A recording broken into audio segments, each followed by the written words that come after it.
it's like maybe the difference between like getting to pay myself and not paying myself. Like, you know, for people in my position that run really small restaurants and are the last people to get paid after suppliers, the ATO and everyone else that works for us, that's like an opportunity to maybe get paid ourselves.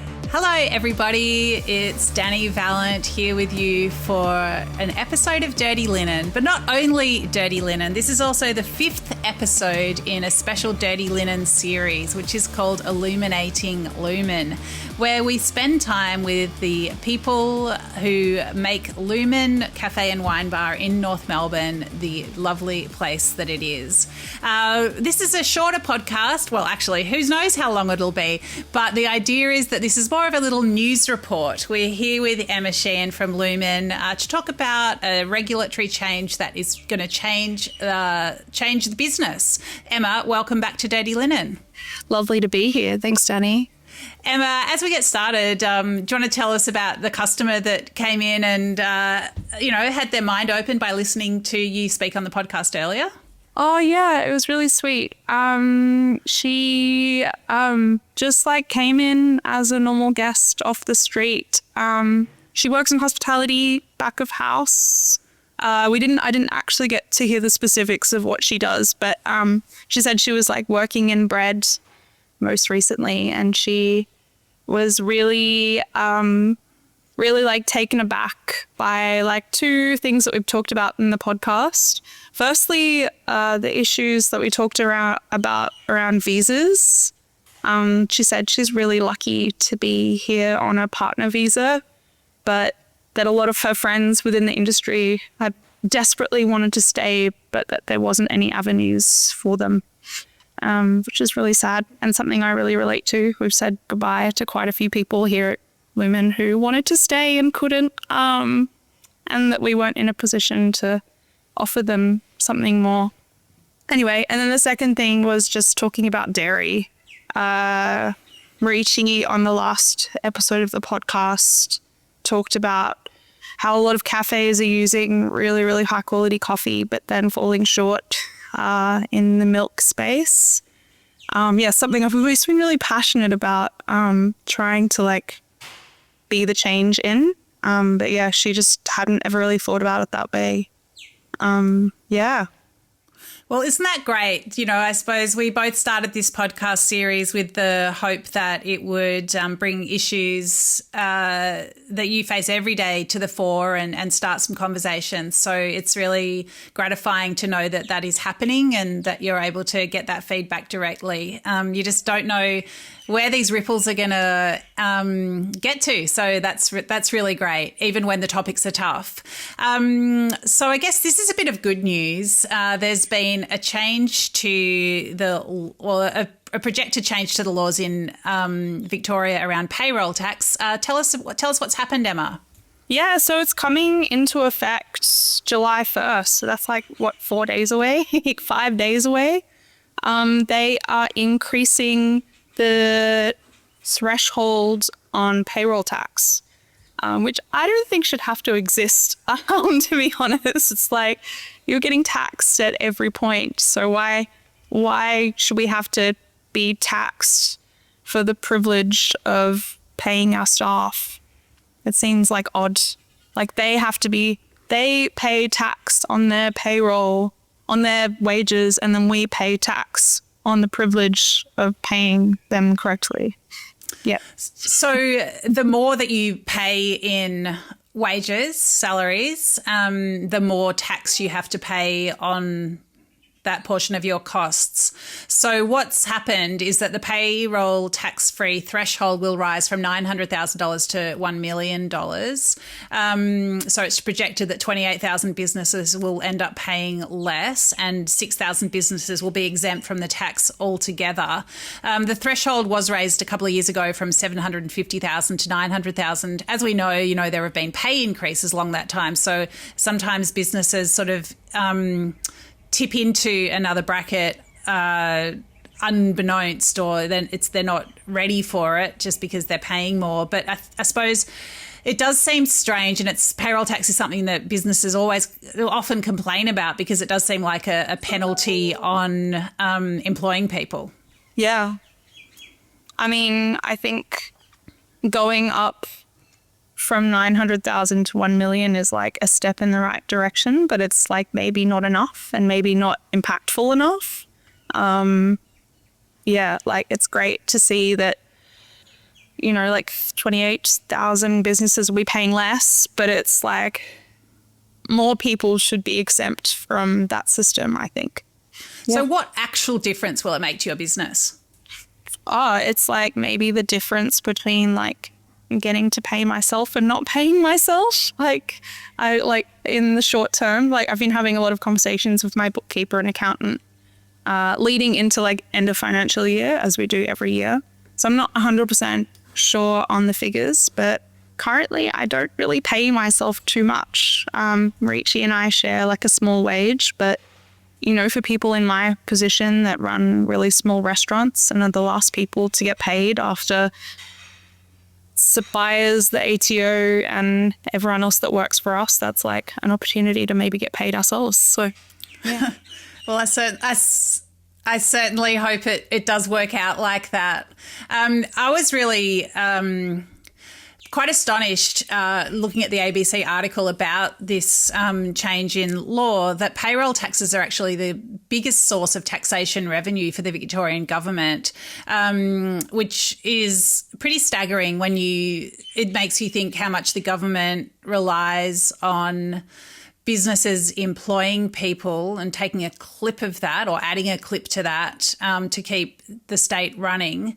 And, you know, I suppose it's important to remember that, you know, all taxes go into revenue, which keeps the state running. And we know that there's a big, you know, we're in a lot of debt in Victoria and there's a lot of call on those funds. I suppose it's always a choice about where those taxes are drawn from and how they're balanced. But I really would have thought,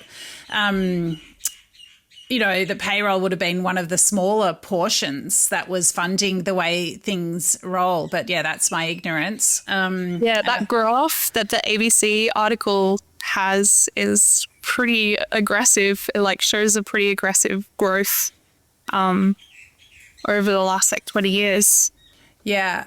I'm not sure if that's inflation adjusted, that actual graph, but yeah, it's like almost 200 billion in 20 years growth. Yeah, it's pretty staggering. We'll put a link to the article in the show notes. There's another change that's been made to liquor licensing regulations. Well, it doesn't apply to you because you've already got your liquor license, so that's good.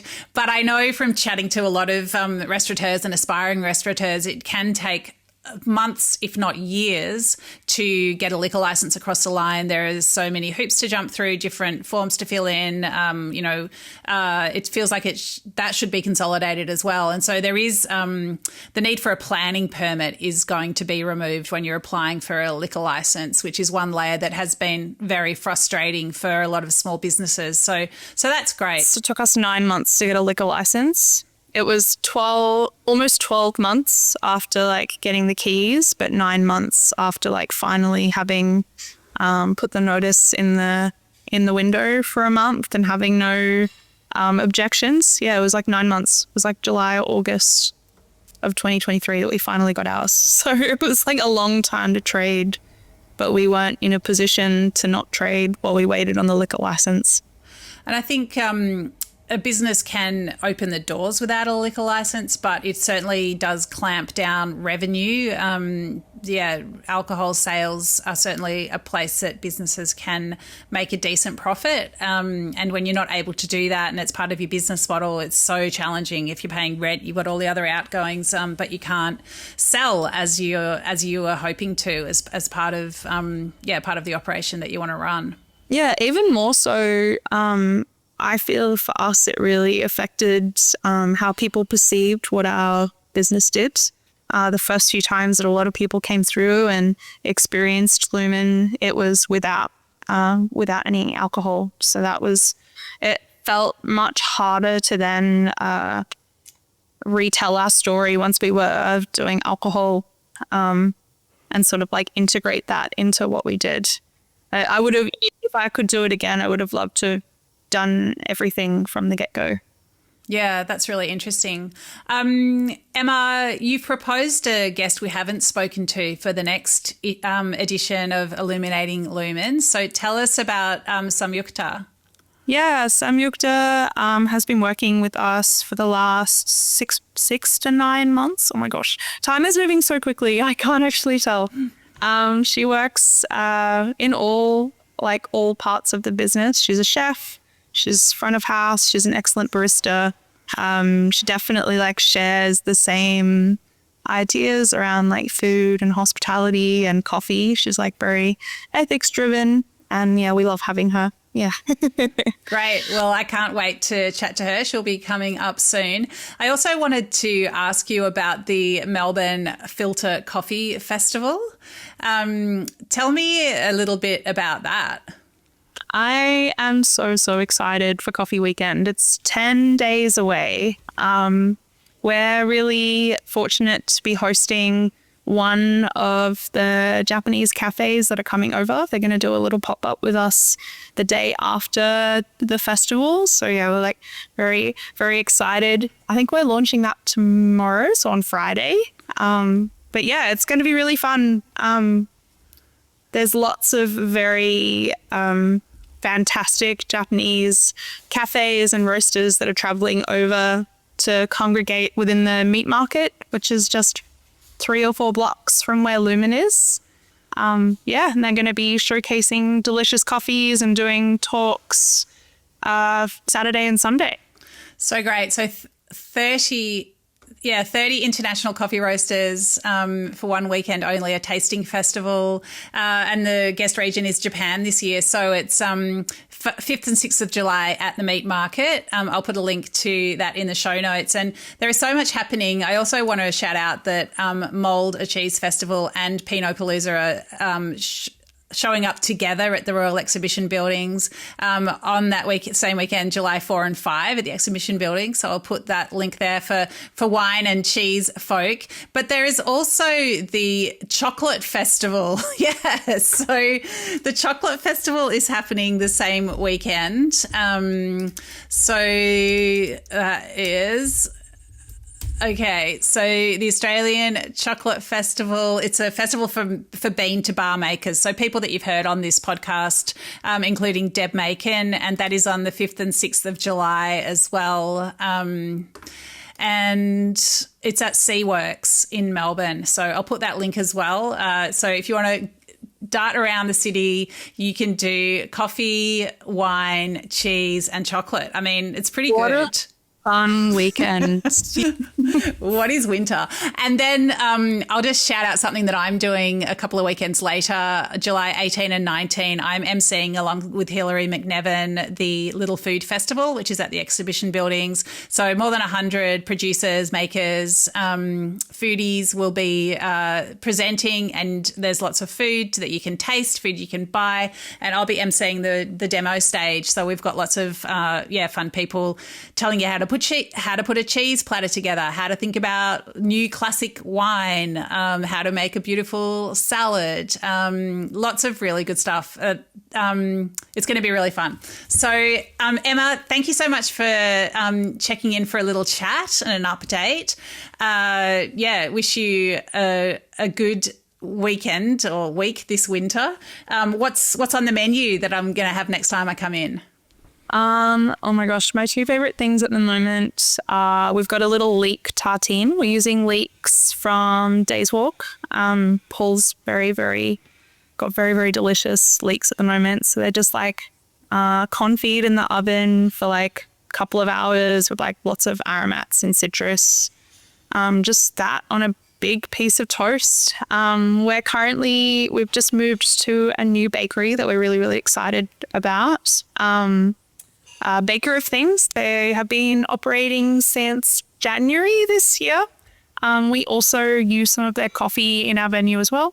So yeah, it's very exciting. The bread is world class. So that's the thing I'm most obsessed about at the moment.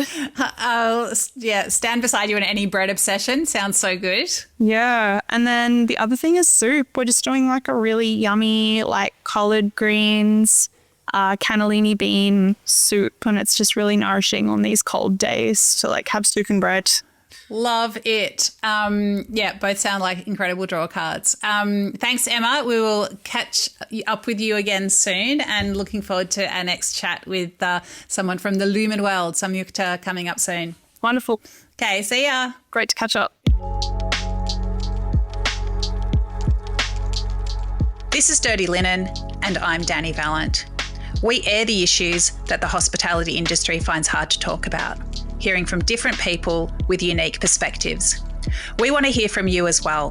If you have something that needs to be said about a topic, get in touch so we can include your perspective.